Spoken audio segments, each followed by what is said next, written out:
అందరికీ చాలా చారిత్రాత్మకమైన రోజు ఇది.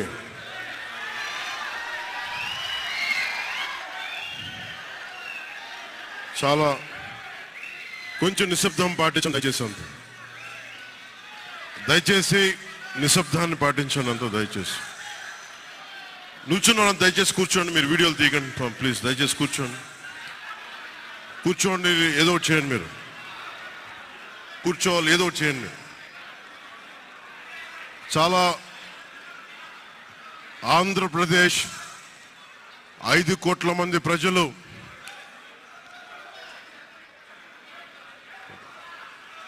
మీరు కూడా కూర్చోండి.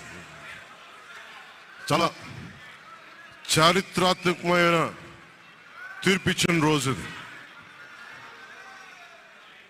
ఏ మాటకైతే మనం కట్టుబడి ఉన్నామో ఆంధ్రప్రదేశ్ ప్రజలకి జవాబుదారీతనంతో ప్రభుత్వం స్థాపిస్తాం, ఏ మాట మీద మనం చెప్పామో కూటమి ప్రభుత్వం ఆ మాటను నిలబెట్టుకుంటుంది. ఈరోజు మీ అందరికీ జనసేన పార్టీ ఆఫీస్ కేంద్ర కార్యాలయం నుంచి, ఈ వేదిక నుంచి ఒకటే చెప్తా ఉన్నాను మీ అందరికీ, వైసీపీ వైఎస్ జగన్ గారు కానీ వారు మన వ్యక్తిగతంగా నాకు శత్రువులు కాదు. ప్రజాస్వామ్యానికి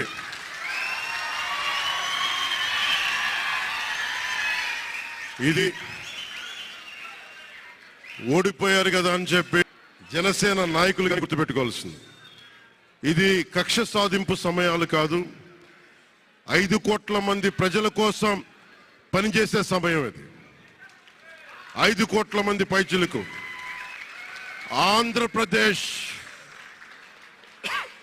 ఆంధ్రప్రదేశ్ విభజన జరిగినప్పటి నుంచి ఈ రోజు దాకా మనం అడుగుతూనే ఉన్నాం. ఆ రోజులు అయిపోయినాయి, ఆ చీకటి రోజులు అయిపోయినాయి.